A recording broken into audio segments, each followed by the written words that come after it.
गोविंद दो खड़े काके लागू पाए, बलिहारी गुरु आपरी जो गोविंद दियो बताए।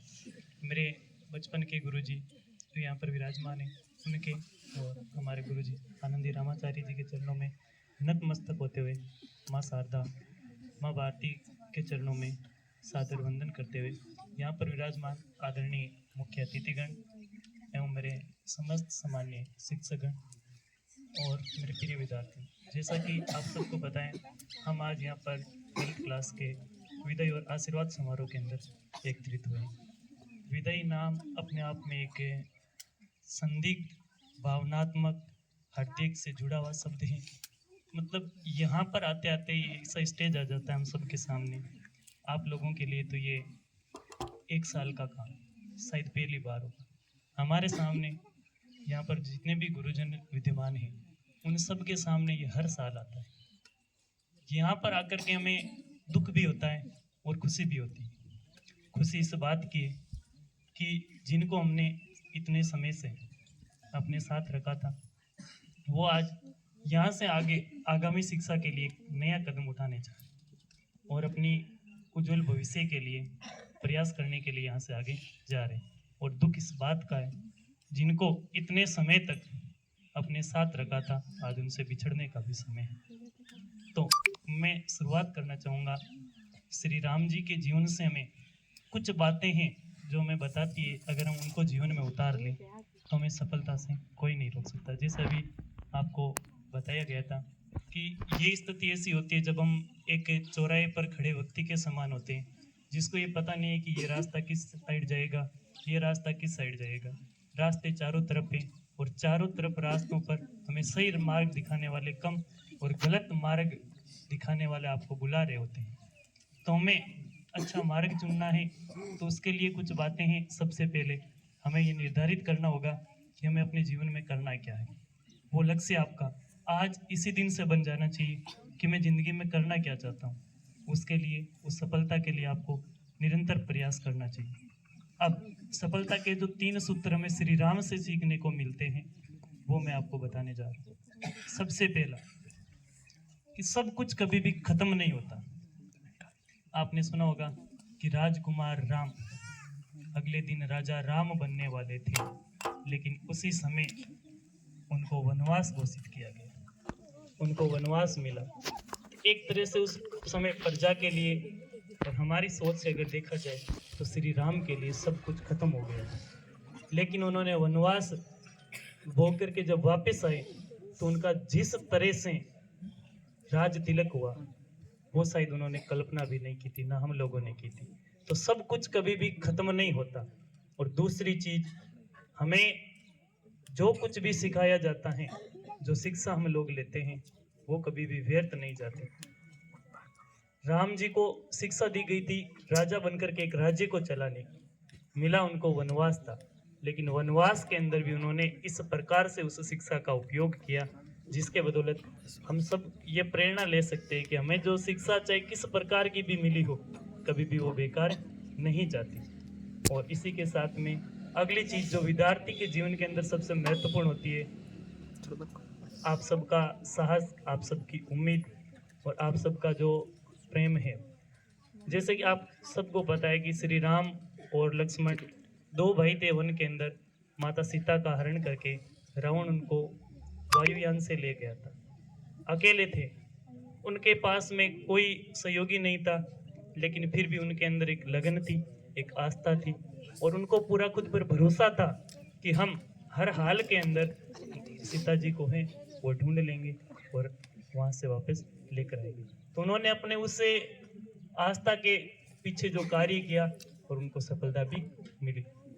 और इसी तरह हम सबको अपने जीवन के अंदर धैर्य, आस्था, इन सबको सफलता के ऊपर एक छोटी सी कहानी और याद आ रही है।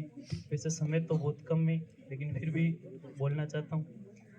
एक बार की बात है, 4 व्यक्ति थे जिन्होंने सफलता के लिए 4 रास्ते चुने। पहले ने अपने भक्ति प्रेम को चुना कि मैं भगवान की भक्ति करूँगा और मुझे भगवान मिल जाएंगे।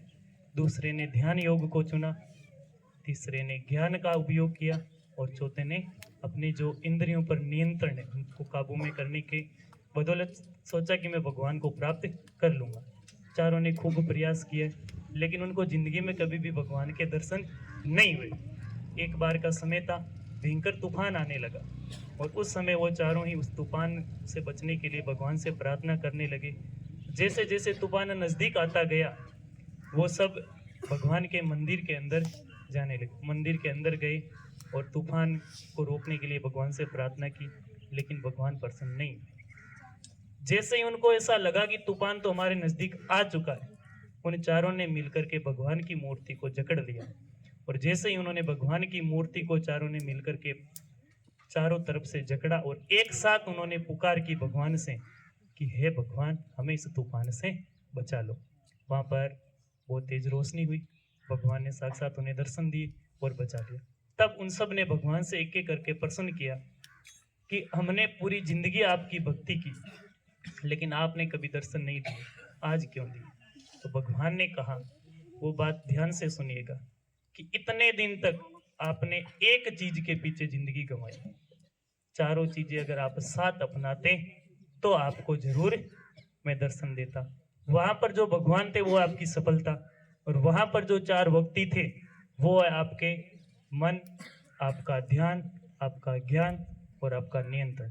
आप किस प्रकार से इन सब का समन्वय बनाते हो और उसके बदौलत आपको सफलता मिल सकती है। अब इसके बाद में कुछ एक पंक्तियां जो सीनियर्स के लिए लिखी है कि बच्चों की तरह पाला था, बच्चों की तरह पाला था जिन्हें आज छोड़ने को मजबूर है, गिले शिकवे भूल जाओ आज सब बेकसूर है। कक्षा में चिल्लाते थे सदा लेकिन आज बहुत खामोश हैं, कक्षा में चिल्लाते थे सदा लेकिन आज बहुत खामोश हैं। जुदाई के इस वेला में ना किसी का कोई दोष है, आंखों से दूर हो मगर दिल में हमेशा बसते रहोगे, दुआएं हमारी साथ है जिंदगी में हमेशा हंसते रहोगे। आंखों में अश्क है मगर होठों पर मुस्कान है, जिनको विदाई दे रहे हैं वो हमारी शान है, जिनको विदाई दे रहे हैं वो हमारी शान है। असहनीय वेदना से दिल के टुकड़े चटकने लगे हैं, विदाई के नाम से अश्क आंखों से टपकने लगे हैं, विदाई के नाम से अश्क आंखों से टपकने लगे। पथ को भूलना मत जब चले आंधियां जमाने की, पथ को भूलना मत जब चले आंधियां जमाने की, खुद को हमेशा सही मार्ग पर चलाना, खुद को हमेशा सही मार्ग पर चलाना। देश की सेवा करना तुम्हारे हाथ है, खुद को बदलना सीखो, खुश अगर हमें रखना है तो नेक राहों पर चलना सीखो, खुश अगर हमें रखना है तो नेक राहों पर चलना सीखो। आपके बिना विद्यालय में चमन की बहार भी कुछ नहीं, आपके विद्यालय में न होने से चमन की बहार भी कुछ नहीं, आपकी श्रद्धा के आगे तो हमारा प्यार भी कुछ नहीं। दिलों में झांक कर देखो इन तस्वीरों में कुछ नहीं, दिलों में झांक कर देखो इन तस्वीरों में कुछ नहीं, कर्म सदा अच्छे करना हाथों की लकीरों में कुछ नहीं, हाथों की लकीरों में कुछ नहीं। प्यार हमेशा साथ रहेगा जहां कहीं भी जाना है, जुदाई के साथ साथ एक अच्छा करियर भी बनाना है। प्यार हमेशा साथ रहेगा और इसके अलावा हम कुछ दे न सके, यादों के सिवा कुछ दे न सके, यही हमारा उपहार है। रास्ते में अगर कांटे हो तो हम पलके बिछाने को तैयार हैं।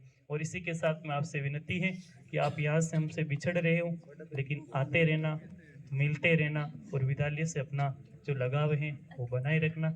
आप सबके उज्जवल भविष्य की कामना करते हुए मैं अपनी वाणी को विराम दूं।